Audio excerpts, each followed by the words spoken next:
Oke, Bismillahirrahmanirrahim. Alhamdulillahi Rabbil Alamin. Wassalatu wassalamu ala ashrafil anbiya'i wal mursalin. Nabiyyuna Muhammadin wa ala alihi wa sahbihi wa man tabi'ahum bi ihsanin ila yaumiddin. Amma ba'd. Assalamualaikum warahmatullahi ta'ala wabarakatuh. Ang lahat ng papuri at pasasalamat ay tanging sa nag-iisang Panginoon, ang Allah, ang walang katambal. At naway ang kapayapaan at pagpapala ay magpasa huling propeta Muhammad sallallahu alaihi wasallam sa kanyang pamilya, sa kanyang mga kasamahan at sa lahat ng tao na tumatahak sa tuwid na landas hanggang sa huling araw. So inshallah mga kapatid sa pananampalatayang Islam, itong lecture natin ito ay request ng Department ng Student Affairs, inshallah, na tayo ay magbigay ng konting lecture patungkol sa paparating na Hajj o kay sa paparating na 10 araw ng Dhul-Hijjah. Kaya ang topic natin ay ang kabutihan ng Hajj, ano yung mga kabutihan na makukuha natin sa Hajj, at ano ang kabutihan na makukuha natin o ano ang kabutihan na mayroon ang 10 araw ng Dhul-Hijjah. Tinutukoy dito na 10 araw ng Dhul-Hijjah, yung unang 10 araw ng Dhul-Hijjah. At ang Dhul-Hijjah, mga kapatid, ito ay ang panghuling buwan. Ito ay ang panghuling buwan sa Islamikong kalendaryo. Dapat sa atin, kahit sabihin natin bagong Muslim tayo, dapat alam po natin kung ano ang mga pangalan ng buwan sa Islam. Katulad ng Ramadan, ang Ramadan ay isa sa mga pangalan ng buwan ng Islamikong kalendaryo. Ganon din ang Dhul-Hijjah ay isa sa pangalan ng huling buwan ng Islamikong kalendaryo. Ito ay tinatawag na Dhul-Hijjah. Mag-uumpisa sa Muharram, Safar hanggang sa Dhul-Hijjah.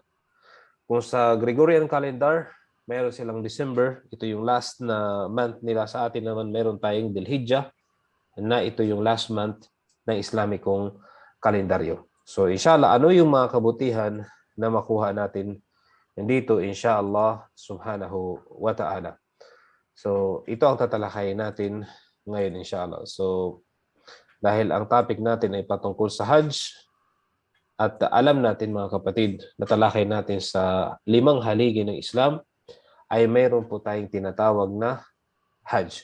At sinabi ni Propeta Muhammad sallallahu alaihi wasallam, buniyal Islam ala khams.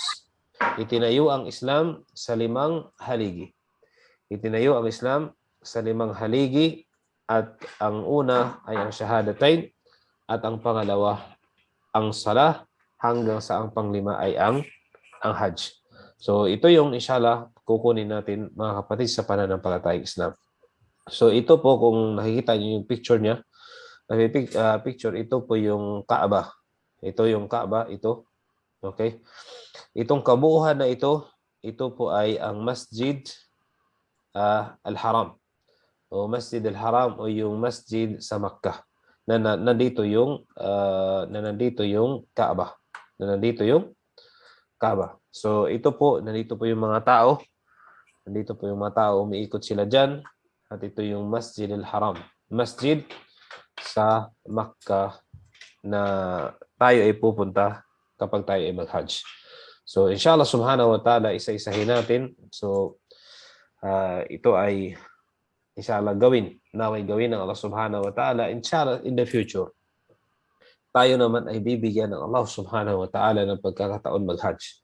Dahil ito ang panglimang haligi ng pananampalatayang Islam. At sinabi naman ni Propeta Muhammad sallallahu alaihi wasallam, man istata'a ilayhi sabila. Sa sino man kayang mag-Hajj, sila po ay obligado mag-Hajj. So katulad natin, sa kalagayan natin ngayon, alhamdulillah, ano man ang sitwasyon natin, kalagayan natin ay kung hindi natin kaya mag-Hajj, inshallah wala po tayong pananagutan sa Allah subhanahu wa ta'ala, dahil ito po ay panawagan sa mga may kakayanan. Ito po ay panawagan sa mga may kakayanan. So inshallah, una-una, sinabi natin na ang Dhul-Hijjah Dito po tayo sa Dhul-Hijjah. Dhul-Hijjah o Dhul-Hijjah, parehas lang po yan. Depende po yan sa paggamit ng article, kaya siya naging Dhul-Hijjah o naging Dhul-Hijjah. So, the same na pangalan yan, Dhul-Hijjah. Ito yung pang-12 buwan ng Islamikong kalendaryo o yung pang-huling buwan ng Islamikong kalendaryo. At dito po nangyayari ang Hajj. Dito po nangyayari ang Hajj. So ngayon, paano natin salubungin ang unang 10 araw o yung 10 araw ng Dhul-Hijjah? Paano natin ito salubungin? Halimbawa, dumating na sa atin. Ngayon ay ilang araw na lang ay papasok na tayo sa Dhul-Hijjah. Okay? Anong araw na tayo ng Dhul-Hijjah ngayon? Kung hindi tayo nagkakamali, ay malapit na tayo sa Dhul-Hijjah. So sa June 30, yun na yung unang araw ng Dhul-Hijjah. So ang equivalent niya, may sabihin kung tayo ngayon ay anong araw tayo ngayon? June 26, so mga after 4 days. After 4 days ay papasok na tayo sa unang 10 araw ng Dhul-Hijjah o papasok na tayo sa buwan ng Dhul-Hijjah. Ang ngayon, ano ang gagawin natin? Ano ang itinuro sa atin ni Propeta Muhammad SAW pag dumating itong unang 10 araw na ito? Unang 10 araw, paano natin ito salubungin? Okay mga kapatid, so tandaan nyo, after 4 days, inshallah, ay darating na po ang buwan ng Dhul-Hijjah. Ito po ay inshallah 4 or 5 days. So ngayon, paano natin ito salubungin? So una-una, ang unang pagsalubong natin dito, paano natin ito salubungin? Ang tunay na pagbabalik loob natin sa Allah. Kailangan kapag dumating na itong unang 10 araw ng Dhul-Hijjah, ay tayo na po ay nakahanda. Hindi lang ang pagbabalik loob sa unang 10 araw ng Dhul-Hijjah, kung hindi sa lahat ng oras, pero dito sa unang 10 araw ng Dhul-Hijjah, pag-igihin natin, pagbutihin natin. Ang kailangan talagang sincero tayo na tayo po ay makapag-balik loob sa Allah Subhanahu wa Ta'ala mula doon sa mga kasalanan na ating ginawa. Dahil ang tao nagkakamali. So ang tao po ay nagkakamali. Tayo po ay laging dapat magbalik loob sa Allah Subhanahu wa Ta'ala. Sinabi ni Propeta Muhammad SAW, kullu bani Adam khata' wa khairu khata'ina at-tawwabun. So sabi ni Propeta Muhammad SAW, lahat ng angkan ni Adan nagkakasala at ang pinakamainam sa nagkakasala ay yung mga taong nagbabalik loob sa kanya. So una sa pagdating, so after mga ilang days ay darating na ang buwan ng Dhul-Hijjah at inutusan tayo na ito po ay salubungin natin sa pamamagitan ng pagbabalik loob, pagsisisi, sinserong pagsisisi natin sa mga nagawa nating kasalanan sa Allah Subhanahu wa Ta'ala. So ano ang patunay? Sabi ng Allah Subhanahu wa Ta'ala sa surah An-Nur, sa chapter Nur, verse 31, sabi niya, "Watubu ilallah. Watubu ilallahi jami'an ayyuhal mu'minuna la'allakum tuflihun." Watubu ilallahi, at kayo po ay magbalik loob. At kayo po ay humingi ng kapatawaran. Kanino? Sa Allah Subhanahu wa Ta'ala. Para sa atin to lahat. Jami'an, sinabi ng Allah Subhanahu wa Ta'ala, jami'an, lagi tayo magbalik loob sa Allah Subhanahu wa Ta'ala dahil mga kapatid, hindi po natin alam kung kailan po tayo kukunin ng Allah Subhanahu wa Ta'ala. Maaring sa pagtulog natin, maaring sa trabaho natin, hindi natin alam. Kaya dapat nakahanda tayo na tayo po ay laging humihiling ng pagkapatawaran o nagbabalik loob tayo sa Allah Subhanahu wa Ta'ala. Kaya sabi ng Allah, at kayo po ay magbalik loob sa Allah Subhanahu wa Ta'ala, kayong lahat, mga mananampalataya, upang kayo ay magkaroon o kayo po ay magtagumpay. Dahil ang pagbabalik loob natin, ang paghingi natin ng tawad sa Allah, ang pagsunod natin sa mga ipinag-uutos niya, ito po ay ang dahilan ng tagumpay natin dito sa mundo at ganoon din sa kabilang buhay. Ito po ang dahilan o paraan na tayo po ay magtagumpay dito sa mundo at ganoon din sa kabilang buhay. Pangalawa, paano natin ito salubungin? Pangalawa, ang pagsisikap na samantalahin ang mga araw na ito. Pagsisikap, dapat pagsikapan natin mga kapatid. Dahil ang mga tao abala sa mga mundong bagay. At yung mga taong mananampalataya lamang, sila yung mga tao lamang na talagang sinasamantala nila. Dahil makukuha natin mamaya kung bakit natin samantalahin. Ano ang mayroon sa mga araw na ito? Bakit samantalahin natin? Ito ay kaiba sa mga araw na ordinaryong araw. Ito ay binigyan ng Allah Subhanahu wa Ta'ala ng espesyalidad. Ito ay talagang tinatangi ng Allah Subhanahu wa Ta'ala ang mga araw na ito, ang 10 araw, lalo na itong 10 araw, unang 10 araw ng Dhul-Hijjah, mayroon po itong natatanging mga dakilang reward mula sa Allah Subhanahu wa Ta'ala. Dakilang gantimpala. Kaya dapat samantalahin natin. Huwag natin hayaan na lumabas or umalis itong mga araw na ito na wala tayong nagawang kabutihan para sa ating sarili. Ito po ay para sa ating sarili. Ang Allah Subhanahu wa Ta'ala po ay gani sa atin. Ang Allah ay walang pangailangan sa atin kung hindi itong ginagawa natin. Ito po ay para sa atin. Hindi po ito para sa Allah. Okay? So pagsisikap na samantalahin ang mga araw na ito, salubungin natin ito ng pagsisikap. So wag natin bigyan ng chance na lumabas itong mga araw na ito na wala tayong nagawa na pagsamba sa Allah Subhanahu wa Ta'ala. Sabi ng Allah, وَالَّذِينَ جَاهَدُوا فِينَا لَنَهْدِيَنَّهُمْ سُبُلَنَا.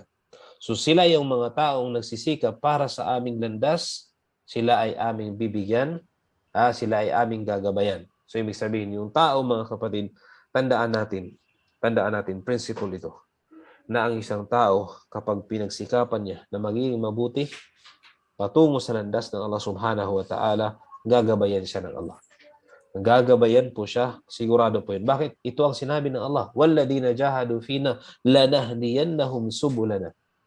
Sino man yung nagpunyagi, sino man yung nagsika para sa landas, para tahakin ang landas ng Allah Subhanahu wa Ta'ala, gagabayan at gagabayan siya ng Allah. Gagabayan at gagabayan siya ng Allah. Marami sa mga tao naligaw. Huwag tayo matulad sa kanila. Dahil yung mga tao, alam natin mga kapatid, principle din. Once naligaw ang tao, ibig sabihin wala siyang pagpapahalaga sa landas patungo sa Allah Subhanahu wa Ta'ala. Wala siyang pagpapahalaga. So dahil ang guarantee lamang natin, ang guarantee natin para hindi tayo maligaw, pag pinanghawakan natin ang Quran at saka ang Sunnah. Paano natin ito panghawakan kung wala tayong kaalaman? Paano natin panghawakan ang Quran at Sunnah kung wala tayong pagsisikap sa ating sarili? So inshallah, sa unang 10 araw, pagsikapan natin samantalahin ang mga araw na wag itong lumipas na maliban na tayo ay mayroong nagawang kabutihan dito. Pangatlo, ang pag-iwas sa mga kasalanan. So, yun ang sabi natin kanina, na dapat tayong umiwas sa mga kasalanan. Iwasan natin ang anumang uri ng kasalanan mula sa panlilibak, mula sa paninirang puri, mula sa mga chismis, mula sa panluloko, mula sa lahat na ng uri ng kasalanan, sa nakatago man kasalanan, ulantad na kasalanan. So ito po ay iwasan natin mga kapatid sa pananampalatayang Islam. So ganito po natin dapat salubungin ang ating 10 araw ng Dhul-Hijjah, ang unang 10 araw ng Dhul-Hijjah. So ganito po natin salubungin.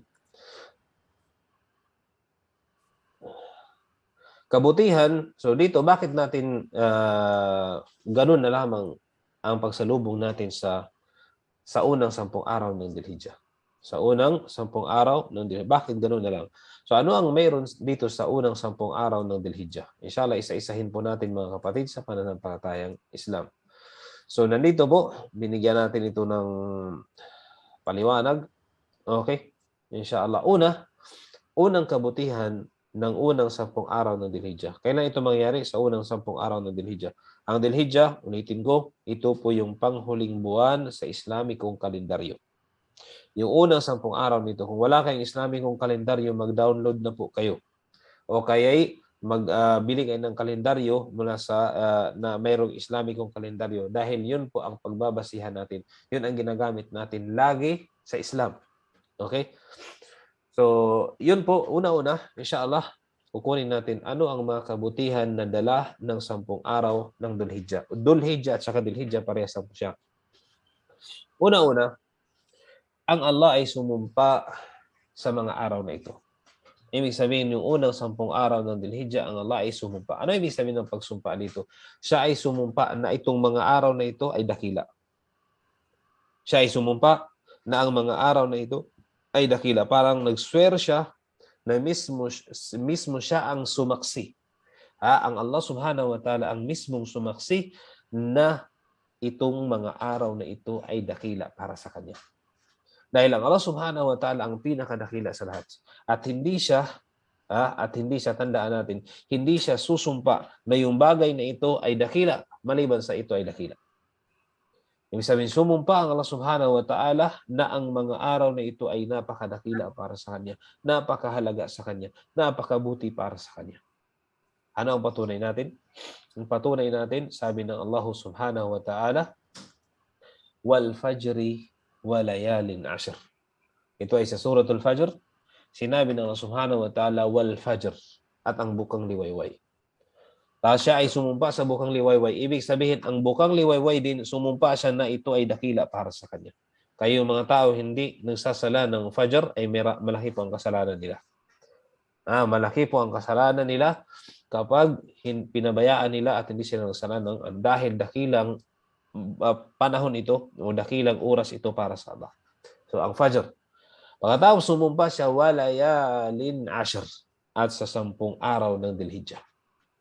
Ibig sabihin, sumumpa siya na ang mga araw na ito, na unang 10 araw ng Dhul-Hijjah, unang 10 araw at gabi ng Dhul-Hijjah, ito po ay dakila sa kanya. Ito po ay dakila sa kanya. Ibig sabihin, sumumpa siya na ganito po kadakila ang mga araw na ito. Kaya dapat mga kapatid, sa araw na ito ay tawag dyan, huwag natin gamitin ang mga araw na ito sa paglabag sa Allah. Dahil once gumawa ang isang tao ng kasalanan sa mga araw na ito, dubli po ang kanyang kasalanan.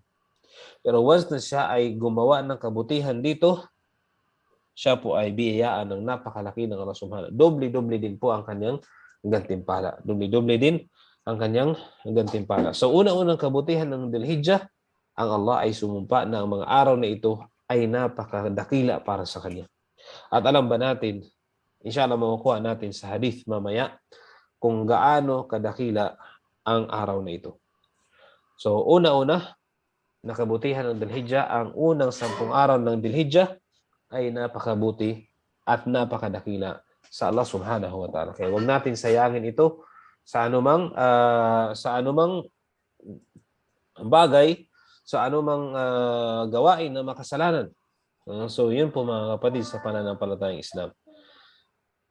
Sunod, sabi ng ang pangalawa, ito ay bilang na mga araw na ipinag-uutos ang pag-aalala sa kanya. So itong pangalawa, kung nakikita natin, so ito ay bilang na mga araw. Ito ay bilang na mga araw na kung saan ipinag-uutos ng Allah subhanahu wa ta'ala ang pag-aalala sa kanya. Ano ibig sabihin ng pag-aalala sa kanya? Yung magdikir tayo sa kanya, mag-alala tayo sa kanya. Sabi ng Allah subhanahu wa ta'ala, وَيَذْكُرُ اسْمَ اللَّهِ فِي أَيَّامٍ مَعْلُومَاتٍ عَلَى مَا رَزَقَهُمْ مِنْ بَهِيمَةِ الْأَنْعَامِ. Ito ay sa Suratul Hajj. Mayroon po tayong tinatawag na chapter ng Hajj.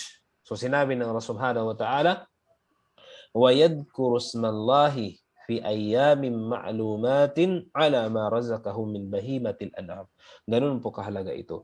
Na sa mga araw na ito, dahil bilang lang ito po ay 10 lamang, 10 lamang, ito ay mahalaga, dakila para sa Allah. Sa panahon na ito ay dapat nating alalahanin ng maramihan ang Allah subhanahu wa ta'ala. Paano natin alalahanin ng maramihan ang Allah subhanahu wa ta'ala? Paano ang pagdikir? Paano ang pag-aalala sa Allah subhanahu wa ta'ala? Ito po ay sa pamagitan ng pagsabi natin, Subhanallah, Alhamdulillah, La ilaha illallah, Wallahu Akbar, wala hawla wala quwwata illa billah.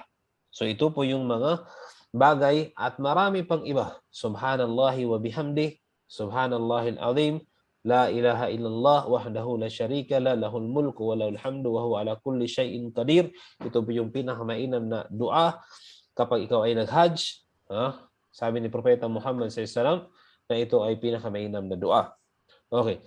So ating alalahanin ang Allah Subhanahu wa Ta'ala. Ibig sabihin yung mga araw na ito ay wag natin sayangin sa mga laro. Wag natin sayangin sa mga chismis. Wag natin sayangin sa mga bagay na walang kwenta kung hindi ito ay samantalahin natin, katulad ng sabi natin kanina, sa pagsalubong ng unang 10 araw na ito, salubungin po natin ito sa pamamagitan ng pagsasamantala sa mga araw na ito, na wag dumaan ang mga araw na ito maliban na tayo ay nakagawa ng kabutihan. At isa dito ay ang zikir sa Allah Subhanahu wa Ta'ala. Sabi ng Allah, wayadkuru smallah, at ating alalahanin ang pangalan ng Allah sa mga bilang na araw. Alama razaqahu min bahimatil an'am, dahil siya po ang nagbigay sa atin ng mga biyaya katulad ng biyaya ng mga hayop, mga alagang hayop natin, na ialay natin inshallah sa pagdating ng Hajj. Pangatlo, sumaksi ang Propeta Muhammad sallallahu alaihi wasallam na ito ang pinakamainam na araw ng mundo. Ibig sabihin, mga kapatid, sa pananampalatayang Islam, itong araw, unang 10 araw ng Dhul-Hijjah ay mas mainam pa sa mga araw ng Ramadan. Kasi mismo ang Propeta Muhammad sallallahu alaihi wasallam sinabi niya, fadlu ayyamid dunya ayyamil ashr, yani ashri Dhul-Hijjah, qila wala mithlahunna fi sabilillah, qala wala mithlahunna fi sabilillah illa rajulun afara wajhahu bit-turab.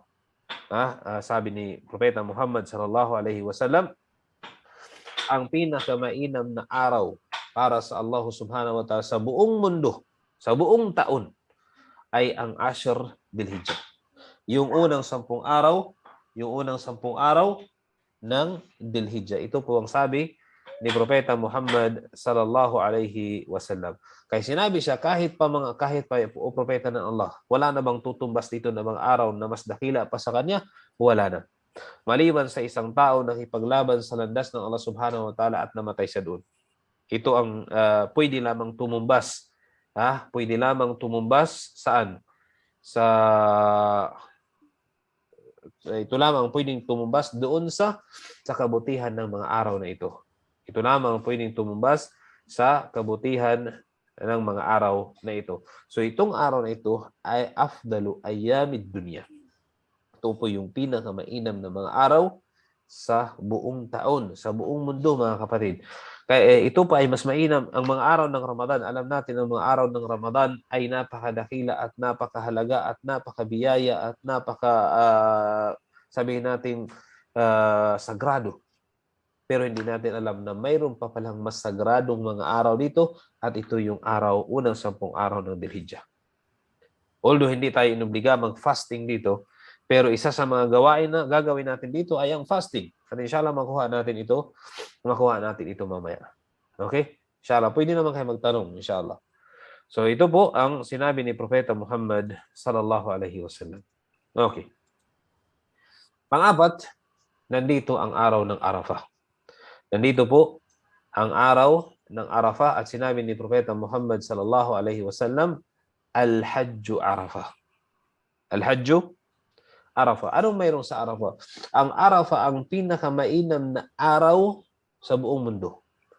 Kung halimbawa sa pinakamainam na mga araw, ang unang 10 araw ang pinakamainam na mga araw para sa Allah.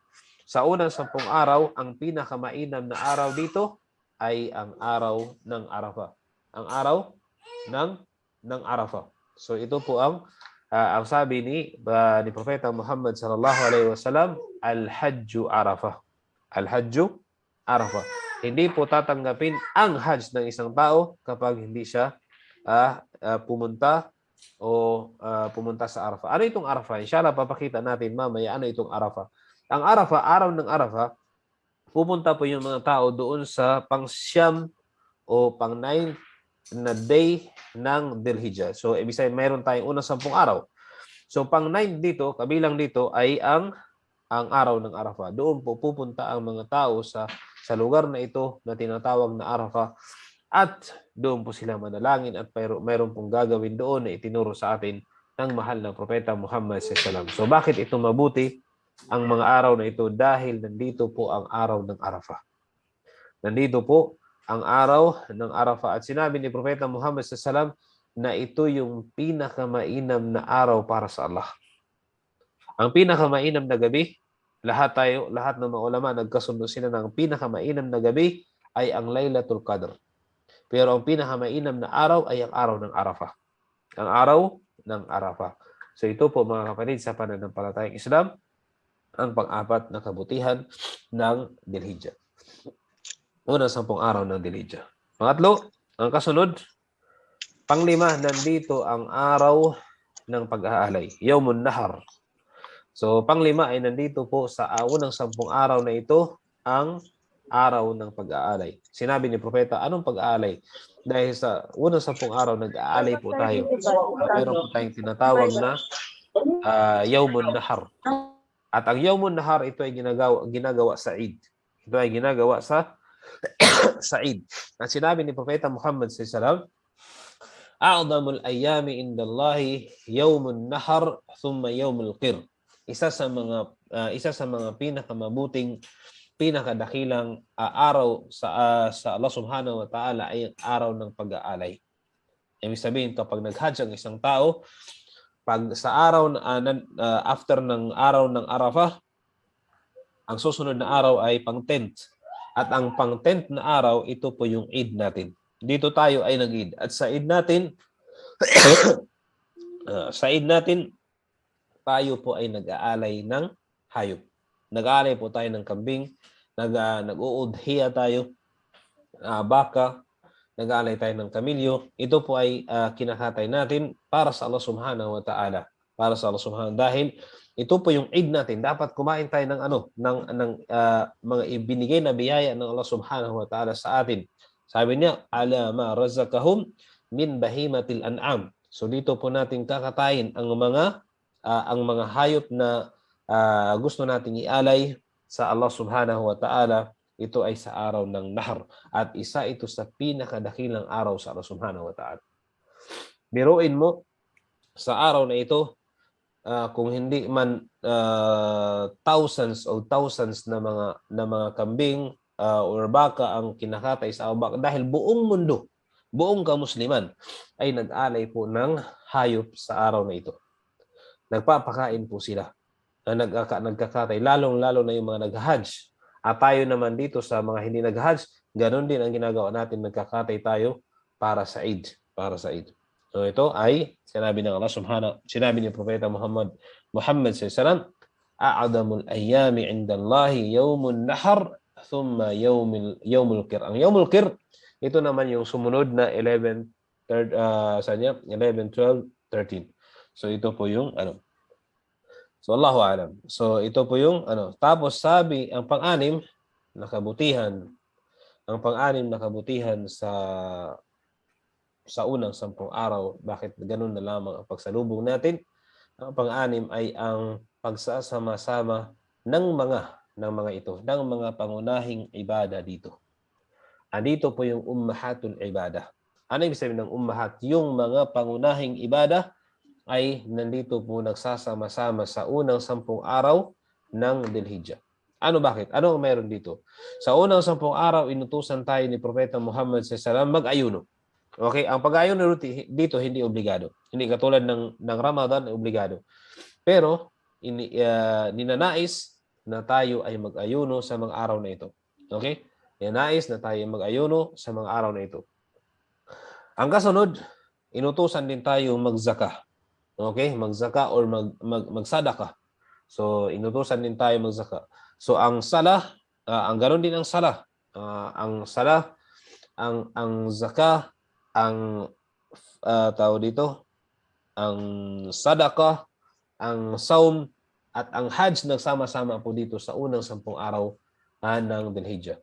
Na hindi ito nagsasama-sama sa ibang mga araw. Halimbawa, sa araw ng Ramadan, mayroon bang hajj sa araw ng Ramadan? Wala. So, ang 5 haligi nandito po. Ang 5 haligi, actually yung 5 haligi kasama na yung shahadatain. So, una-una ang salah, inutusan tayo mag-salah. Paramihin natin ang salah. At ang salah dito ay ang pinakamainam na salah na magagawa mo. Okay? Ang kasunod, ang sadaka mo. Mainam din na sadaka. Okay? Sabi nga, walang katumbas ang mga kabutihang gagawin mo dito sa unang 10 araw. Ganon din ang zakah kapag nagsakah ka o sadaqah o zakah. Ganon din ang fasting. Ang fasting mo dito ay mainam na fasting, subhanallah. At ang hajj. So ito po ay hindi magsasama-sama yung mga pangunahing gawain na ito maliban sa unang 10 araw wala kang makitang araw o buwan na nagsama-sama ang lahat ng pangunahing ibadah maliban sa unang 10 araw ng Dhul-Hijjah. Maliban sa unang 10 araw ng Dhul-Hijjah, dito po nagsasama-sama ang ummahatul ibadat, ang mga pangunahing ibadah, ang mga pangunahing pagsamba. Sa Ramadan, fasting, sala, okay. Zakah, pero walang hajj. Okay? So kung sa Ramadan na ito ay isa sa mga pinakamainam na buwan, ito ang pinakamainam na buwan, okay? Pero ang buwan na ito ay walang hajj. Okay? Merong sangsaw. Pero dito sa Dhul-Hijjah, sa unang 10 araw lang ng Dhul-Hijjah, hindi sa lahat ng buwan, so pwede kang mag-fasting dito at ang fasting mo dito ay pinakamainam na fasting. Yung sadaka mo dito, pinakamainam na sadaka. Yung zakah mo dito at saka lalong-lalo na ay nandito po ang hajj. So ganun po kadakila ang unang 10 araw ng Dhul-Hijjah na ipinag-utos sa atin na gumawa tayo ng kabutihan para sa Allah subhanahu wa ta'ala. So inshallah, nakuha natin. At tawagin ko mamaya yung iba. Inshallah. Sino may tanong? So ito yung sabi ni Propeta Muhammad sallallahu alaihi wasallam patungkol sa tawag dito sa Yawmun Nahar, ma min amal ibni Adam amalan ahabbu ila Allah azza wa jal min hiraqati damin wa innahu la ya'ti yawmal qiyamati bi kuruniha wa anfariha wa ash'ariha wa inna ad-dama la yaqa'u min Allah azza wa jal bi makanin qabla an yaqa' 'ala al-ard. Subhanallah. Sabi niya, fatayyibu biha nafsan. O fatayyibu biha nafsan. Ako makala sallallahu alaihi wasallam. Sinabi ni Propeta Muhammad sallallahu alaihi wasallam patungkol sa araw ng Nahar. Kailan ito mangyari ang araw ng Nahar? Sa araw ng Eid. Sa araw ng Eid. Malapit na tayo mag-Eid din. Mashallah. So sa araw ng Eid, sinabi ni Propeta Muhammad sallallahu alaihi wasallam, walang gawain na ginagawa na unang gagawin ang angkan ni Adan na kaibig-ibig sa Allah subhanahu wa ta'ala na gagawin maliban na ang pag-aalay ng hayop. Ang pagpapadanak ng dugo ng isang inalay mong hayop. Okay? At ito po ay darating sa araw ng paghuhukom. Wa innahu la ya'ti yawmal qiyamah bi quruniha. Mayroon kang reward sa kanyang kahit sa mga sungay niya, sa kanyang mga kuko, sa kanyang mga tao diyan, balahibo. Ang balahibo ng kambing o ng tupa na kinatay mo, mayroon kang reward sa Allah subhanahu wa ta'ala dito. Allahu Akbar. Wa inna dama, at tunay na ang dugo ng kinatay mo o ng inalay mo para sa Allah subhanahu wa ta'ala, ito po ay mayroon na kaagad reward, mayroon na kaagad gantimpala bago pa lang ito pumatak sa lupa. Bago pa lang ito pumatak sa lupa. Kaya mga kapatid, magandang tao dyan, magandang kabutihan sa ating mga sarili. Magandang busyara o balita ng Allah subhanahu wa ta'ala para sa ating sarili na mayroong ganitong uri ng reward na makukuha natin. Kailan ito? Sa Yawmun Nahar, at ito ay sa araw ng Eid. Sa araw ng Eid. So, sa sino man may kakayahan na mag-alay sa araw ng Eid ay ito po ang kanyang gantimpala sa Allah subhanahu wa ta'ala. Okay. Next.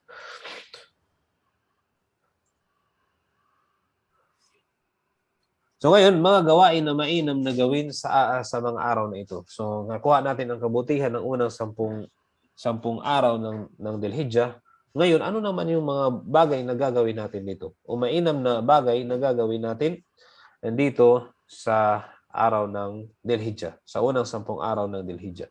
So para mayroon tayong guide, inshallah, ay ituturo natin at inshallah i-discuss natin kung ano yung mga bagay, Ustad, ano ang gagawin ko. Ngayon darating na handa na ako salubungin ang unang 10 araw ng Dhul-Hijjah. Ako ay nagsisisi na, nagbabalik loob na, ako ay gagawa ng kabutihan, samantalahin ko ang mga araw na ito. Alam ko na yung mga kabutihan ng unang 10 araw.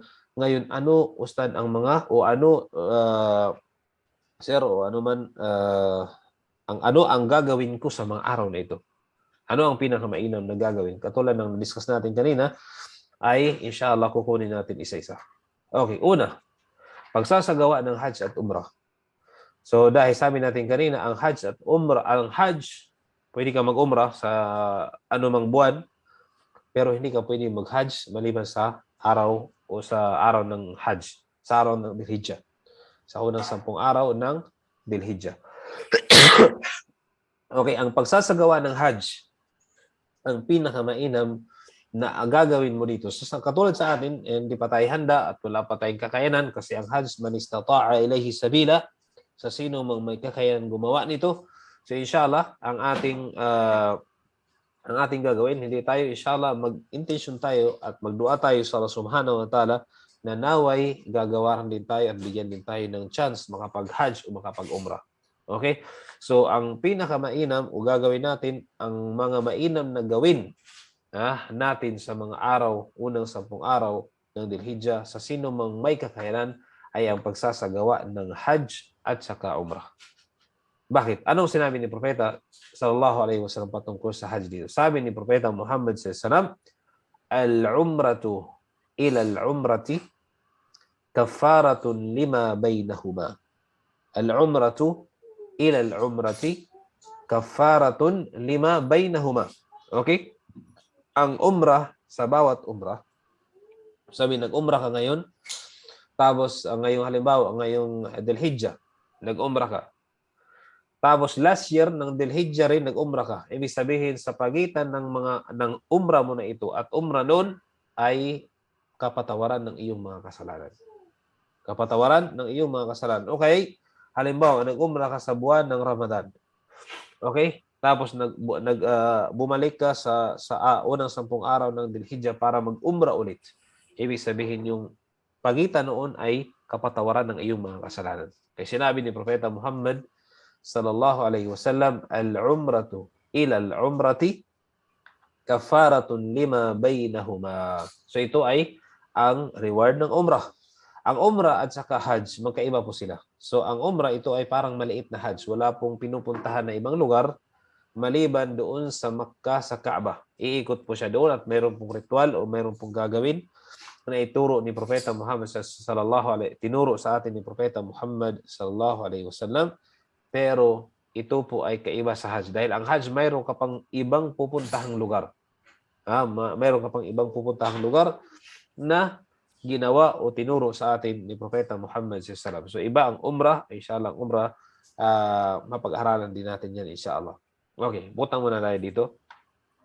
Tapos sabi ni Propeta Muhammad sallallahu alaihi wasallam, karugtong sabi niya, wal hajjul mabrur laysa lahu jazaa'un illa al-jannah. Wal hajjul mabrur laysa lahu jazaa'un illa al-jannah. Sabi ni Propeta Muhammad sallallahu alaihi wasallam, at ang hajj na mabrur. Ano ibig sabihin ng hajj na mabrur? Ang hajj na kumpleto, ang hajj na katanggap-tanggap, ang hajj na isinagawa mo lahat ng tungkulin at naiwasan mo lahat ng mga ipinagbabawal, ito yung hajj mabrur. Ibig sabihin, nagampanan mo ang tungkulin ng Hajj, naisagawa mo ang mga haligi ng Hajj, nasagawa mo ang mga wajibat ng Hajj, mga sunna ng Hajj, at nakaiwas ka sa mga ipinagbabawal na gawin sa Hajj. Ibig sabihin, pag ito ay tanggap ng Allah, wala kang ibang gantimpala maliban ang paraiso niya.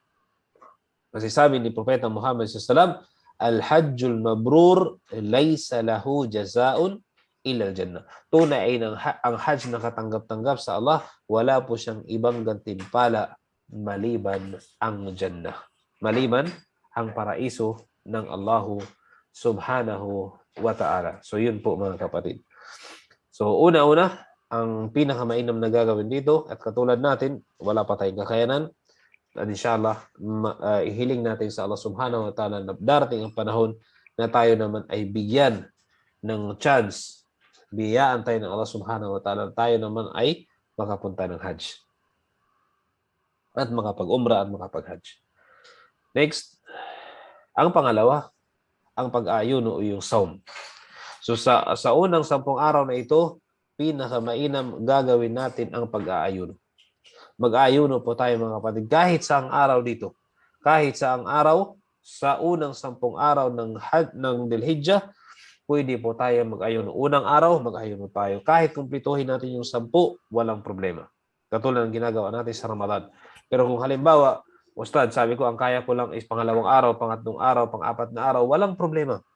Pero mayroong pinakamainam na araw na doon ka magsagawa ng pag-aayuno at ito yung sa araw ng Arafah. Ito ay sa araw ng Arafah. Kailan ang araw ng Arafah? Ang araw ng Arafah ay sa pang-siyam na araw ng Dhul-Hijjah. Pang-siyam na araw ng Dhul-Hijjah bago magkatapusan. Okay? Bago magkatapusan, ang araw ng Arafah, ito yung, dito tayo, katulad ng halimbawa, hindi tayo nakapag-Hajj. Kapag sa mga nag-Hajj, hindi po sila mag-aayuno. Sa mga nag-Hajj, hindi po sila mag-aayuno, pero sa mga hindi nag-Hajj, ang mainam sa kanila ay mag-ayuno at dahil sa sinabi ni Propeta Muhammad sallallahu alaihi wasallam, siyamu yawmi Arafah ahtasibu ala Allah an yukaffira sanata allati qablahu wallati ba'dahu. So sinabi ni Propeta Muhammad sallallahu alaihi wasallam, siyamu yawmi Arafah. Ang pag-aayuno sa araw ng Arafah, ako ay nangangarap, sabi ni Propeta Muhammad sallallahu alaihi wasallam, ako ay nangangarap na ito ay bibigyan ng gantimpala ng Allah na ano? Napapatawarin ang alin? Ang isang taong pagkakasala niya before at isang taong pagkakasala niya after. Ibig sabihin, kapag nag-ayuno ang isang tao sa araw ng Arafah, tandaan niyo ito, kailan ito mangyayari? Sa pang-siyam. Ilagay nyo na ito sa mga kalendaryo nyo. Ha? Ilagay nyo na ito sa kalendaryo nyo, inshallah subhanahu wa ta'ala. At mag-ayuno tayo dito sa araw na ito. So dito, sabi nito, siyamu yawmi Arafah. Ang pag-ayuno sa araw ng Arafah, ahtasibu alallah. Ahtasibu alallah, ako po ay nangangarap, ako po ay nangako na ang Allah subhanahu wa ta'ala kapag nag-fasting tayo sa araw ng Arafah, papatawarin niya ang isang taong pagkakasala natin at isang taong darating na mga kasalanan. Ibig sabihin kapag araw-araw ibig sabihin pag sincero ka nag-fasting every Arafah, ibig sabihin bawat taon na kasalanan mo ay pinatawad ng Allah. Allahu Akbar. Kaya nga mga kapatid, sinabi natin kanina, afdalu ayyamid dunya, ito yung ang 10 araw o ashr min Dhul-Hijjah. Ito po yung unang 10 araw ng Dhul-Hijjah. Unang 10 araw ng Dhul-Hijjah, ito po yung pinakamainam na mga araw na dapat nating samantalahin. Kapag ito ay nakaligtaan mo mag-fasting dito mga kapatid, napakalugi mo. Kasi yung iba, pinatawad ang kanilang isang taong pagkakasala at isang taong magiging kasalanan. So ngayon, kung hindi mo ito nagawa, ay napakalugi mo. Subhanallah. Kaya nga sila sabi natin kanina, samantalahin natin ang mga araw na ito. Allahu Akbar. Samantalahin natin ang mga araw na ito mga kapatid sa pananampalatayang Islam. So sabi niya, siyamu yawmi Arafah ahtasibu ala Allah ay yukaffira sana allati qablahu wallati ba'dahu.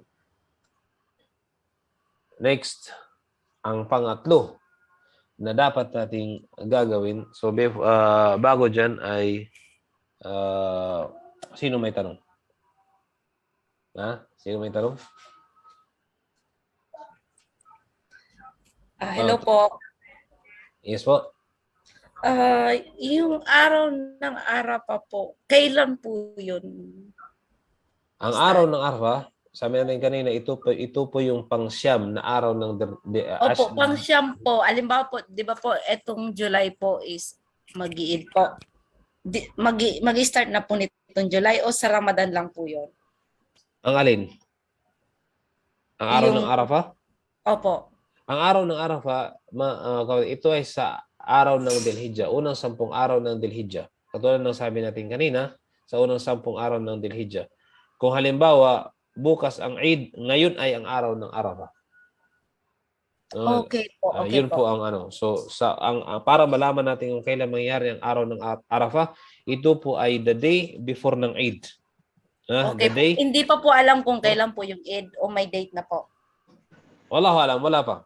Ito po ay titingnan pa rin kung kailan pero yung iba na meron ng Okay po, yun lang po gusto kong malaman kasi hindi po ako naka-attend kanina at nawalan po ako ng net.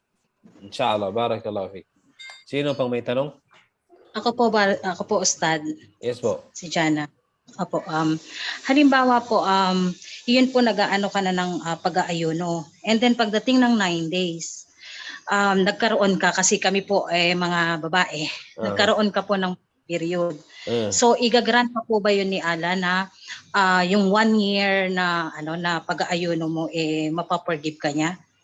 Inshallah, kapag nasa intensyon natin na mag-ayuno at ginagawa natin palagi yun, meron pong hadith na sino man ang ay sa pinakamalapit na kahulugan, sino man ang nakasanayan niya, talagang ginagawa yun, hindi niya yung kinakaligtaan. Pero minsan nangyayari na talagang nakakaligtaan siya dahil sa ganung pangyayari. Inshallah, ay kabilang po kayo doon sa ang Allah ang bahala sa inyo. Inshallah. Opo. Thank you po, Ustad. Barakallahu fiik. Okay. Kasunod na gagawin, wala nang tanong? Sino may tanong pa? Okay, next. Pinakamainam o mga mainam na gagawin natin dito ay ang sala. Ang sala, mga kapatid, ibig sabihin ba dito na dagdagan natin yung 5 beses na pagdarasal? Obligado. Ang obligadong sala ay 5. Okay? Hindi ibig sabihin na magsala tayo dito sa unang 10 araw, dinagdagan natin ang obligado. No. Kung hindi, ang obligadong sala sa buong araw ay 5. Okay? Hindi natin yung pwedeng kaligtaan. Ngayon, ano itong sala na tinutukoy dito? Ito yung mga voluntary na sala. Ito yung mga voluntary prayers. Ito yung mga voluntary na sala. Katulad halimbawa, padamihin mo yung witr mo. Yung witr, damihan mo yung mga rakaats, damihan mo yung tahajjud mo, damihan mo yung mga voluntary prayers mo sa umaga, katulad ng duha, magsala ka ng duha, magsala ka ng mga voluntary prayers, inshallah, yun ang tinutukoy natin dito na sala. Hindi yung dagdagan natin ang obligadong sala na 5. Hindi. Kung hindi, paramihin natin yung mga voluntary prayers. Okay, katulad ng paramihin natin yung tahajjud natin, paramihin natin yung mga rakaat ng witr natin, paramihin natin yung mga voluntary katulad ng duha, katulad ng yung tatawu al-mutlaq, tatawu al-mutlaq, yung sabihin magsala ka para sa Allah na dalawang rakaat, 3 rakaat, 4 na rakaat, na 6 na rakaat. So ikaw na po ang bahala doon. So paramihin mo. Bakit? Ano ang mayroon dito? Sabi ni Propeta Muhammad sallallahu alaihi wasallam, "Wa ma yazalu 'abdi yataqarrabu ilayya bin nawafil hatta uhibba." O kama qala sallallahu alaihi wasallam. Ang isang tao, ang isang alipin, patuloy po siyang lumalapit sa akin. Ibig sabihin, nagiging malapit siya sa akin. Ibig sabihin, malapit tayo sa Allah subhanahu wa ta'ala kapag ating ginagampanan ang mga voluntary prayers. Kaiba doon sa mga alin. Kaiba doon sa mga obligatory prayers. Kung ang obligatory prayers ay ginagampanan natin mabuti, yun po ay khair. Ito yung pinakamainam. Pero mayroon po tayong mga bonuses. Mag-bonus tayo para sa ating sarili na tayo po ay mag-alay ng mga voluntary prayers. Mag-alay tayo ng mga voluntary prayers. Gagawin natin katulad halimbawa, magsala tayo ng duhur, mayroon niyang mga rawatib, mayroon niyang mga voluntary prayers. Pupasok natin ng masjid, tayo ay magtahiyatul masjid, magbasa tayo ng Quran. Ito po ang mga gawain natin, mga kapatid. So ang sala ay ang isa sa mga pinakamainam na gagawin natin sa unang 10 araw ng Dhul-Hijjah. Okay, sa unang 10 araw ng Dhul-Hijjah ay pinakamainam na gagawin natin, inshallah subhanahu wa ta'ala. Okay. Next, ang dhikr. Ang dhikr, sinabi natin ang pag-aalala sa Allah subhanahu wa ta'ala. Pag-aalala, yung pagsabi mo ng subhanallah, pagsabi mo ng la ilaha illallah wahdahu la sharika lah, lahul mulku wa lahul hamdu wa huwa ala kulli syai'in qadir. Pagsasabi mo ng Allahu Akbar, Sabi mo ng la ilaha illallah, subhanallah, walhamdulillah, wallahu akbar. Ito po yung mga dhikr, mga adkar, mga pag-aalala sa Allah subhanahu wa ta'ala. Bakit? Ano ang mayroon dito? Sabi ni Propeta Muhammad sallallahu alaihi wasallam, sinabi niya, "Ma min ayyamin a'zamu indallahi wa la ahabba ilayhi wa sorry. Wala ahabba ilayhi al-amalu fihinna min hadhihi al-ayyam al-'ashr fa'akthiru fihinna min at-tahlil wat-takbir wat-tamhid wat-tahmid." Sorry, wat-tahmid. So sinabi ni Propeta Muhammad sallallahu alaihi wasallam, wala nang pinakamainam o pinakadakilang mga araw para sa Allah subhanahu wa ta'ala at pinakakaibig-ibig sa Kanya na ang mga gawain na ito ay mas mainam na gagawin mo kaysa mga gawain na ginawa mo sa unang 10 araw ng Dhul-Hijjah.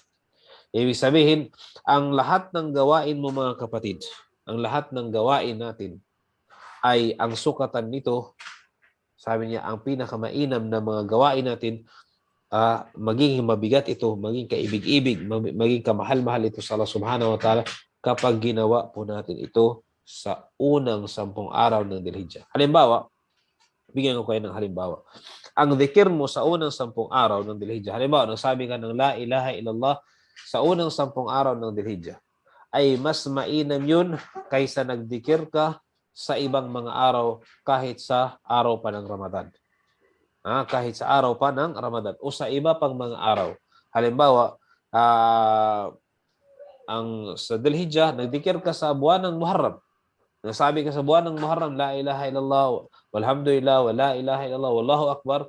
Ito ay hindi tutumbas ang kabutihan niya kaysa magsabi ka ng dikir sa unang 10 araw ng Dhul-Hijjah. Pag sinabi mo sa unang 10 araw ng Dhul-Hijjah, la ilaha illallah, wallahu akbar, walhamdulillah, wala hawla wala quwata illa billah, yun po ay mas mainam kaysa ibang mga araw na nagsabi ka ng dikir.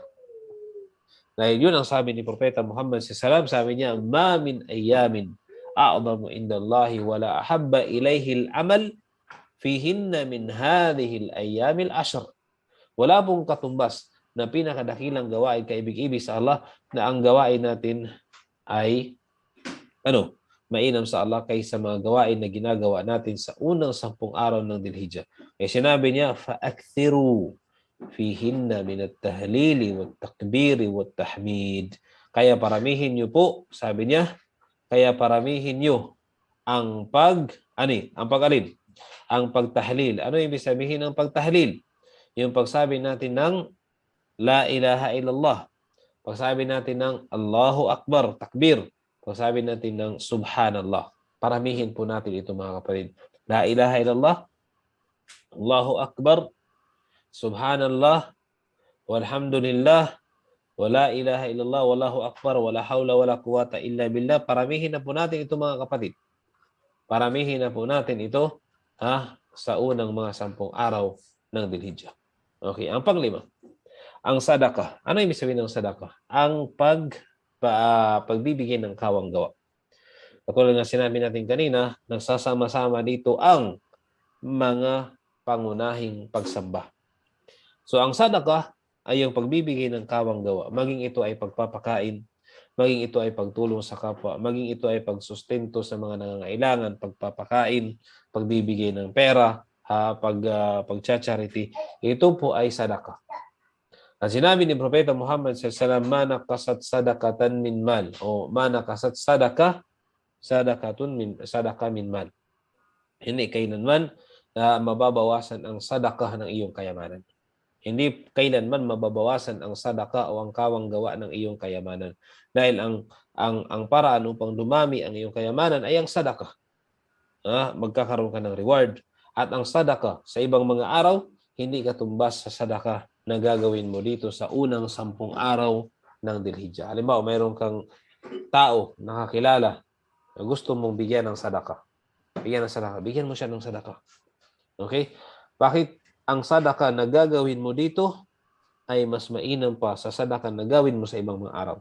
Kahit pa ito ay sa Ramadan. Kahit pa ito ay sadaqah na ginawa mo sa Ramadan, ay mas mainam ito kaysa sadaqah na ginawa kaysa sa lahat na ginawa mo dito sa unang 10 araw ng Dhul-Hijjah. Okay? So ito po yung mga pangunahin at marami pa mga kapatid. Magbasa ka ng Quran, magbasa ka ng Quran. Ano pa? Magturo ka, magpaalala ka sa mga tao. Bigyan mo sila ng payo. Yung mga uri ng kabutihan, pagtulong sa kapwa na pagtulong, paggalang sa magulang, pagtutulong sa magulang, pagtawag sa magulang.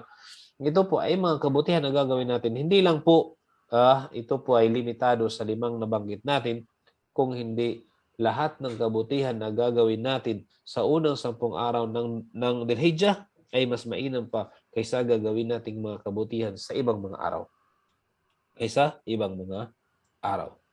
Kahit anong mabuting gawain ito. Maliban yung sinabi ni Propeta Muhammad SAW na nakipaglaban sa landas ng Allah Subhanahu wa Ta'ala at wala nang nakabalik sa kanya, maliban na siya ay namatay doon sa pakikipaglaban na iyon. Okay. Sino may tanong?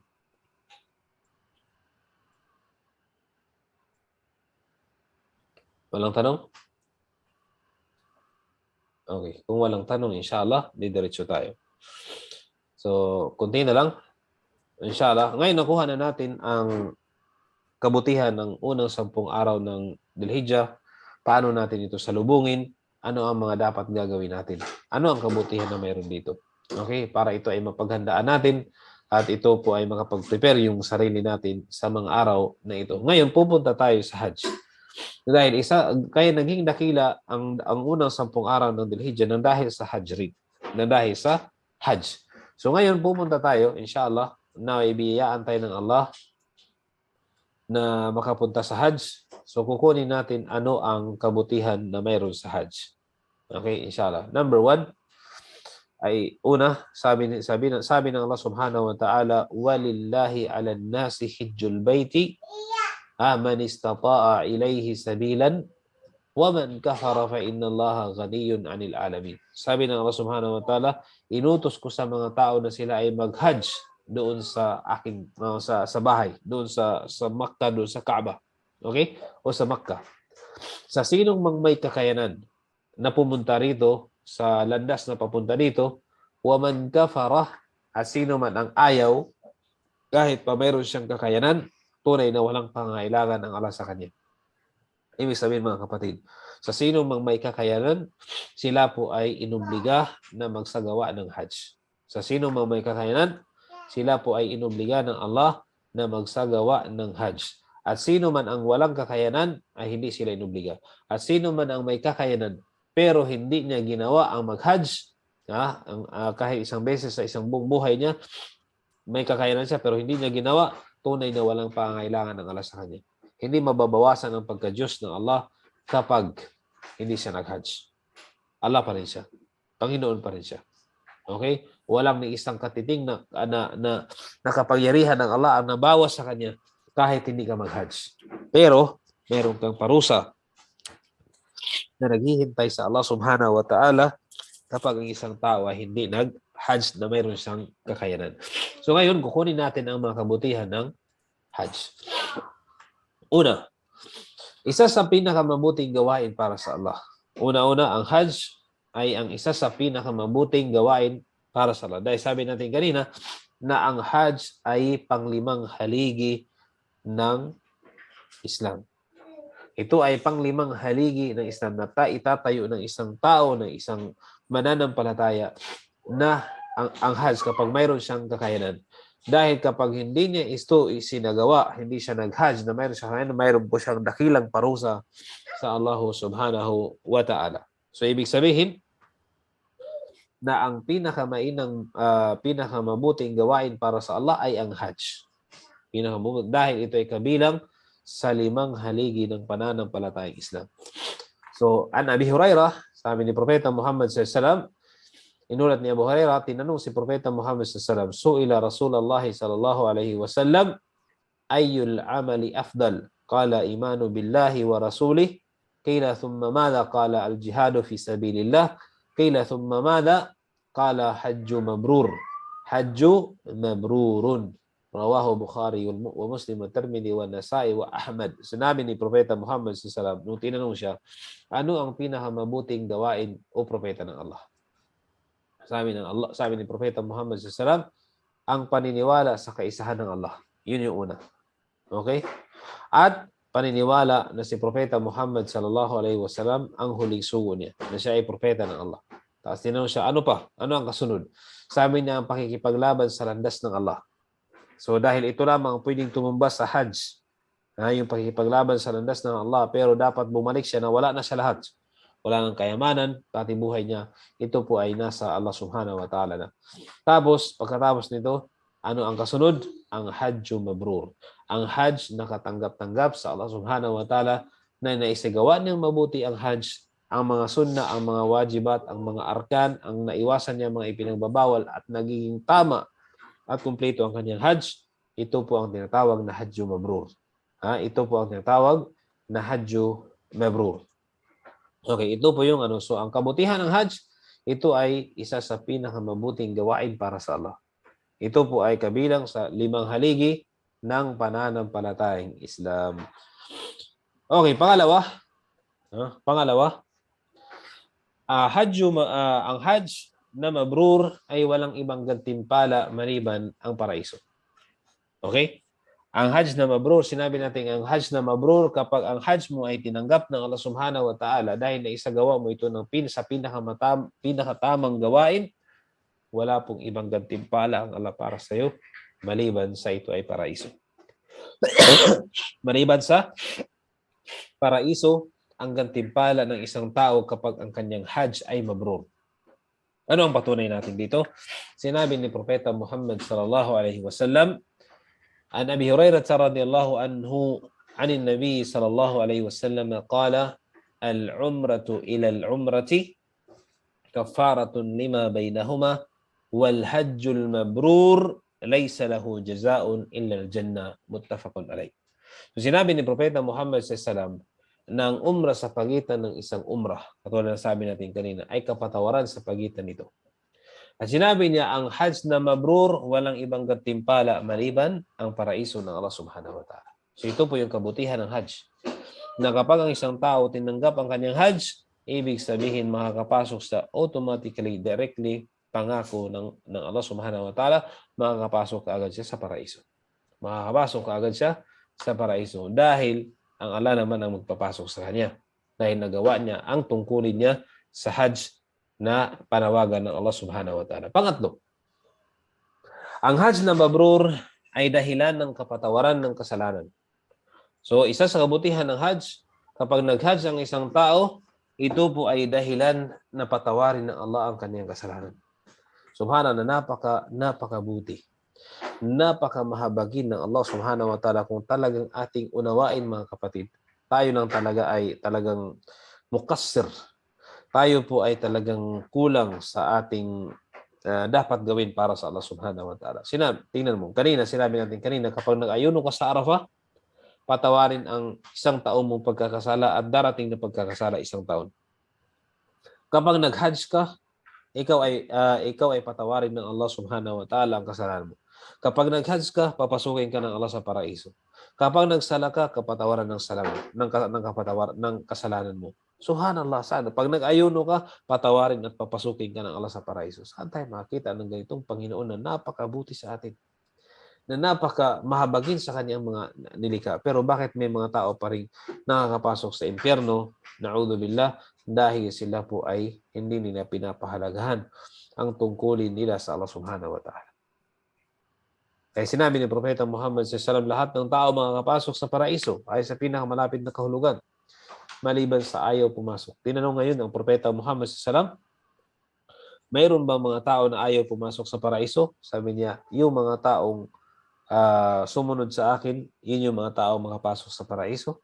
Pero yung mga tao na ayaw sumunod sa akin, sila yung gustong pumasok ng impyerno. Wala namang gustong pumasok sa impyerno, mga kapatid. Pero ang gawain mo nagpapatunay na gusto mong pumasok sa impyerno. Ang gawain ng isang tao, sinasabi niya ayaw niyang pumasok sa impyerno. Pero yung gawain niya, tumutuko, yung nagpaparamdam, yung gawain niya na yun ay ang gusto niya ay makapasok ng impyerno. A'udhu billah. Naway ligtas tayo ng Allah subhanahu wa ta'ala. So ang Hajj, kabutihan ng Hajj, walang iisa sa mga kabutihan nito ay ang kapatawaran ng iyong kasalanan. Kapag nag-Hajj tayo, papatawarin po totally ang ating kasalanan. Bakit? Sabi ni Propeta Muhammad sallallahu narinig ni Abu Hurairah, sabi niya, sami'tu Rasulullah sallallahu alaihi wasallam yaqul, na sinabi ni Propeta Muhammad, man hajja lillahi falam yarfuth walam yafsuk raja'a ka yawmin waladatu ummu. Sino man ang nag-hajj para sa Allah. Ang hajj niya ay para sa Allah, hindi para sa selfie, hindi para sa kanyang mga pagpapakitang tao para maipost niya sa Instagram niya or sa TikTok niya or sa Facebook niya o ano niya. Hindi para ganun ang hajj kasi maraming nag-hajj. Ganun ginagawa nila. Nasallahu al-afiyah. Hindi natin sila hinuhusgahan. Pero dapat ang ating hajj ay para lamang sa Allah. Okay? Man hajja lillah. Sino, sabi ni Propeta Muhammad sallallahu alaihi wasallam, sino mga nag-hajj para sa Allah. Falam yarfuth. Ano ibig sabihin ng falam yarfuth? Hindi po siya nakagawa ng anumang kalaswaan. Hindi po siya nakagawa ng anumang kalaswaan o anumang kasalanan. Walam yafsuk, at hindi siya gumawa ng anumang pakikipagtalo, pakikipag-away, dahil ang hajj po kailangan ng pagtitiis. Kasi hindi po natin napakaraming tao doon at iba't ibang uri, iba't ibang lahi, iba't ibang ugali, iba't ibang ang lingwahe. So, mahirap. At doon lang natin sila nakasama, minsan yung iba. So, talagang kailangan natin ng sabar. Kailangan natin ng pagtitiis. Yun po mga kapatid sa pananampalataya Islam. So, ano ang sinabi niya? Kung sino man ang nag-hajj para sa Allah at hindi siya nakagawa ng kalaswaan, hindi siya nakagawa ng pakikipagtalo, o kay naayos niya ng mabuti ang kanyang hajj, sabi ni Propeta Muhammad sallallahu alaihi wasallam, raja'a ka yawmin, siya po ay babalik. Katulad ng isang araw na isinilang siya ng kanyang ina. Ano ibig sabihin nito? Yung araw na babalik ka mula sa hajj ay parang araw mo na bagong silang ka na sanggol ng iyong ina. Ibig sabihin, ang bagong silang na sanggol ng kanyang ina ay wala pong bahid na kasalanan. Wala pong bahid na kasalanan. Parang ganun po siya kapag nag-hajj at tinanggap ang kanyang hajj, tama ang kanyang hajj, pinatawad siya na walang bahid na kasalanan ang kanyang pagkatao. Pinatawad ang kanyang kasalanan, papasukin siya ng Allah sa paraiso, bibigyan siya ng gantimpala ng Allah subhanahu wa ta'ala. Allahu Akbar. So ganun po, mga kapatid sa pananampalatayang Islam, ang mga kabutihan ng hajj. Dagdagan pa natin. Okay? So hajj mabrur, inshallah, kapag nag-hajj tayo, naway tanggapin ng Allah ang ating hajj. Okay. Pang-apat, ang palagiang hajj at umrah ay nakakaahon sa kahirapan. Ang palagiang pag-hajj, mga kapatid, sabi ni Propeta Muhammad sallallahu alaihi wasallam, ang palagiang pag-hajj ay nakakaahon sa isang tao sa kahirapan. Dahil bakit? Ang mga panalangin mo dito ay tinatanggap. Walang kasalanan. At mismo, ito ay paraan upang makakaahon ng isang tao sa kahirapan. Yun nga lang, kailangan din natin pumunta doon, magastos tayo, palagian, pero yung ibig sabihin nito ay talagang nakakaahon tayo sa kahirapan ng buhay natin, hindi lamang po sa pera, mga kapatid, pati sa lahat ng trials natin. Pagsubok, hindi, baka akalain nyo na para lang ito sa pera, hindi, sa lahat ng, sa lahat ng gawain mo, lalong-lalo na sa sitwasyon mo. Kasi ito ang sinabi ni Propeta Muhammad sallallahu alaihi wasallam, na ito po ay nagtatanggal ng kahirapan sa isang tao. Nagtatanggal ng kahirapan sa isang tao na lalong-lalo na kapag kulang siya sa kayamanan, insyaAllah, hihiling niya doon kapag nag-hajj siya na siya ay biyaan ng Allah subhanahu wa ta'ala. Mga kapatid, sa araw ng hajj ay ang mga panalangin ng isang tao ay tinatanggap ng Allah, lalong-lalo na sa araw ng Arafah. At ako mismo nakasaksi dyan at iba sa mga nag-hajj nakasaksi na mayroon silang hiniling sa Allah subhanahu wa ta'ala sa araw ng hajj, ibinigay sa kanila ng Allah subhanahu wa ta'ala. Hindi man ora mismo, pero ibibigay ito ng Allah subhanahu wa ta'ala. Subhanallah. So ang pang-apat, ang palagiang pag-hajj ay nakakaahon sa isang tao sa kahirapan. Anong sabi ni Propeta Muhammad sallallahu alaihi wasallam? Tabi'u bainal hajj wal umrah fa innal mutaba'ata bainahuma tanfil faqar. So ibig sabihin sundan niyo ang Hajj ang Hajj at ang Umrah. Ibig sabihin kapag may nag-Hajj kayo, may kakayanan pa ulit kayo mag-Hajj ulit kayo. Kapag nag-Umrah kayo, may kakayanan kayo mag-Hajj, mag-Umrah po kayo. Dahil ang palagi ang pag-Hajj at kapag Umrah, ito po ay nakakatanggal ng kahirapan. Nakakaahon ng kahirapan. Tapos sinabi ng Rasulullah, "Wad-dunuba kama yanfil kiru khabathal hadid." At tinatanggal din ng sabi natin ng Hajj at saka Umrah ang ating mga kasalanan katulad ng tinatanggal ng isang bagay o ng kir ang kung paano kinakalawang yung ating ang bakal kapag ito ay nalalagyan ng kir at ito yung substance na talagang nagtatanggal sa tawag diyan sa kalawang ng isang bakal. So ganoon din po. Ganoon din po 'yun. So ibig sabihin kahit gaano katigas, gaano ka kalawangin yung puso mo, gaano ka yung pagkatao mo ka makasalanan, once na ikaw ay palagi ang nag-uumra at nag-hajj, lilinisin yung pagkatao mo katulad ng lilinisin ng isang kir ang kalawang ng isang bakal. Allahu Akbar. Okay, mga kapatid. Ang panglima, ang nagsasagawa ng Hajj ay bisita ng Allah. Ang nagsasagawa ng Hajj ay tinuturing silang mga bisita ng Allah. Okay, saan ka pa dyan? Mga bisita at ang mag-welcome sa iyo ang Allah Subhanahu wa Ta'ala, ang tao dyan, ang nanawagan sa iyo at pumunta ka dito ay ang Allah Subhanahu wa Ta'ala. Tingnan natin ang bisita. Halimbawa, isang hari ng Saudi Arabia, for example, tinawag tayo at pinabisita tayo at dumalo tayo, hindi ba paano tayo siya salubungin? Dahil mga bisita tayo ng hari. Okay?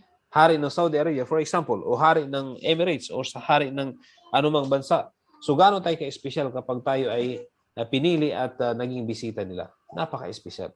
Paano kung ikaw ay bisita mismo ng hari ng mga hari ng mga hari at ito yung Allah Subhanahu wa Ta'ala? Gaano ka ka-espesyal sa Allah Subhanahu wa Ta'ala? Gaano ka kahalaga sa Allah Subhanahu wa Ta'ala? Gaano ang pag-treat sa iyo ng Allah Subhanahu wa Ta'ala? More than pa.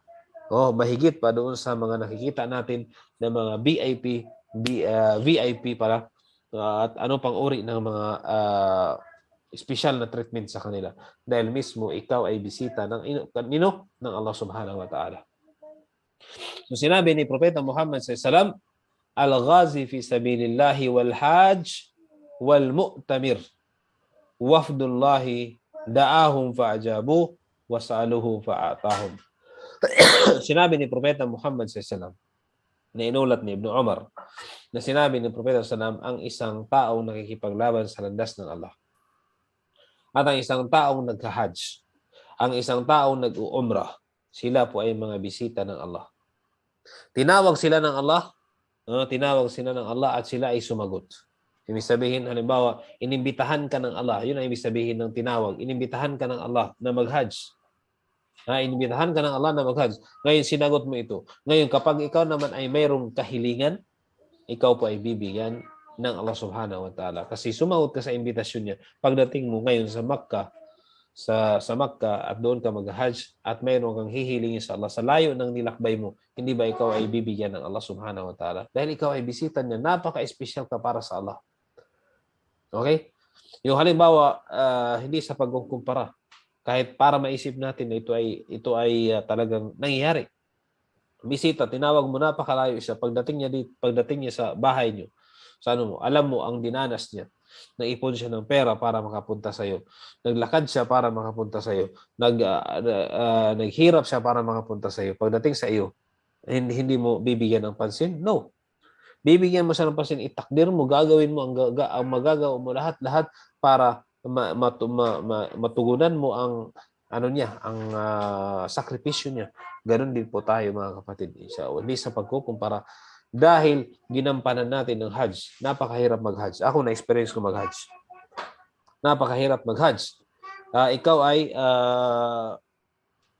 ay maglalaan ng pera. Ikaw ay kailangan malakas ang katawan mo. Ikaw ay kailangan wala kang sakit. Healthy ka. emotionally, physically, financially, lahat-lahat na ikaw po ay para makapunta ng Hajj. Dahil pagdating ng Hajj, maglalakad ka, magdadasal ka, nasa kasama mo yung mga tao na ngayon, lalo na ngayon, ang Hajj ngayon ay mainit. Subhanallah, mainit ang Hajj ngayon. So, maranasan nila yung init, maranasan nila yung... Tapos minsan, pag uwi nila sa kanila, meron magkakasakit pa sila dahil sa dami ng tao, sa dami ng nag-Hajj. So, hindi natin alam. So, mga kapatid, yun po ang ano. So, bilang bisita ng Allah subhanahu wa ta'ala, ikaw po ay papahalagahan ng Allah subhanahu wa ta'ala kapag ikaw ay inimbitahan niya mag-Hajj. Ibig sabihin, kapag ang isang tao nakapag-Hajj, ibig sabihin, naimbitahan siya ng Allah subhanahu wa ta'ala na pumunta sa Makkah mag-Hajj. Kapag ngayon, pagdating niya at hihiling siya sa Allah subhanahu wa ta'ala, siya po ay bibigyan ng kanyang kahilingan. Yun po ang sabi ng Propeta Muhammad sallallahu alaihi wasallam. So yun mga kapatid, ito actually hindi nakasama ng ating topic, pero tingnan nyo lang muna kung paano mag-Hajj. So ang Saudi Arabia ay minsan nag-host sila 2 million Muslims from around the world, and ito ay ginagawa lamang sa 6-day-old pilgrimage called Hajj. So ito po yung ginagawa ng ano. So minsan, iwan ko lang ngayon ang bilang sa ngayon kung magkano ang ilan ang bilang ng mga nag-Hajj.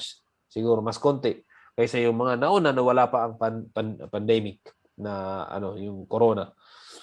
So ito po ang pamamaraan ng Hajj. Tingnan nyo lang bago tayo matapos. So siya ay maggaganito, magsusuot ng ganito, mag-ihram at pumunta sa Miqat. Miqat ibig sabihin yung entry point niya patungo ng Kaaba, ng Makkah. Pagkatapos siya ay magtatawaf siya dito, iikot siya dito ng 7 times. Okay, pagkatapos matapos mag-ikot ng 7 times, pupunta siya sa Safa at Marwa. Ito po ay dalawang bundok ngayon, pero nasa loob na siya ng masjid. Okay? Nasa loob na siya ng masjid kasi in-extend na nila yung masjid. So pupunta rin siya dito, mag-iikot din siya dito ng 7 times. Ito po ay, akala nyo madali lang mag-ikot dito, mahirap kasi napakaraming tao at minsan kapag ayaw mo makipagsiksikan doon ka sa malayo, mag-ikot. Ganon din dito sa Safa at Marwa. Pagkatapos mag-ikot dito ng 7 times, pupunta ka ng Mina. Ang Mina naman, ito ay malayo, mga 3 kilometers or 4 kilometers na layo mula dito sa mismong Makkah, mismong Kaaba dito sa masjid. So pumunta ka dito at dito kayo mag-tent, mag-i-stay kayo dito. Okay? Ng isang araw. Kapag dumating ka ng 8 at ito ang mag-umpisa ng Hajj ay 8. Pagdating mo ng matapos mo dito, diretso ka sa Mina. Dito na yung mga tent, thousands of tent ang mayroon dito, mag-i-stay kayo dito. Kinabukasan pupunta na kayo ng Arafah. Ito na yung pang-9th. Ito yung Mount Arafah, pero hindi ibig sabihin kailangan natin pumunta dito sa Mount Arafah. So mag-i-stay tayo dito hanggang sa paglubog ng araw. Okay? Kung sa lubog ng araw, pumunta na tayo sa Muzdalifah. Dito tayo matutulog hanggang sa mag-umaga. Pag umaga, ay pupunta na tayo doon babalik na tayo dito sa Mina. Mina, bago tayo pumunta ng ating tent, ay dadaan tayo dito sa tawag dyan, sa Jamarat. Yung Jamarat, ay tayo po ay tawag dyan, tayo po ay mag-i-stone, mag-devil stoning. Ang tinatawag dito. At makukuha niya rin yan. Jamarat, yung pagpupukol ng 7 maliliit na bato doon sa Jamarat. Ang tawag ito Jamarat. Pagkatapos dito, ay mag-alay tayo ng animals. Magkakatay ng animals. Okay? Sa sino mang ang kanilang Hajj ay tamattu o kiran. So, ori ng Hajj. So, magkakatay siya. Pagkatapos siya magkatay, doon na siya magtitrim ng kanyang buhok o magpakalbo sa mga kalalakihan. Sa mga kababaihan, kunan lang ng konti yung kapiranggot, yung kanilang buhok. Okay na yun. Tapos, babalik siya ngayon. Mag-i-stay siya dito sa at ito na yung araw ng Eid. Pag nagkatay na siya ng after niya magkatay, ay magpakalbo na siya at magbihis na siya katulad ng bihis na normal. At ito na yung Eid. Tapos ngayon, kung didiretso pa siya, ay pang 11th na araw, ay pupunta na siya doon pwede na siya magsa'i. Hindi, sa ano pa, sa 10 pa pala, pwede siyang, doon sa Eid na ito, ay babalik siya dito sa Safa at Marwa, pwede siyang magsa'i, ang tawag niyan sa'i, 7 times. Tapos babalik siya return, mag-stoning ulit siya, hanggang sa matapos niya ang gawain, hanggang sa farewell tawaf siya, ito dito. So, hindi na natin ito tinalakay dahil hindi ito kasama sa natin. Ang pamamaraan ng Hajj, inshallah, makuha natin sa fiqh. Sa fiqh, inshallah, subhanahu wa ta'ala. So, yun po mga kapatid, sa pananampalatayang Islam, ang ating natalakay sa ngayon. Barakallahu fikum sa inyong lahat. So, sino ang may tanong sa inyo?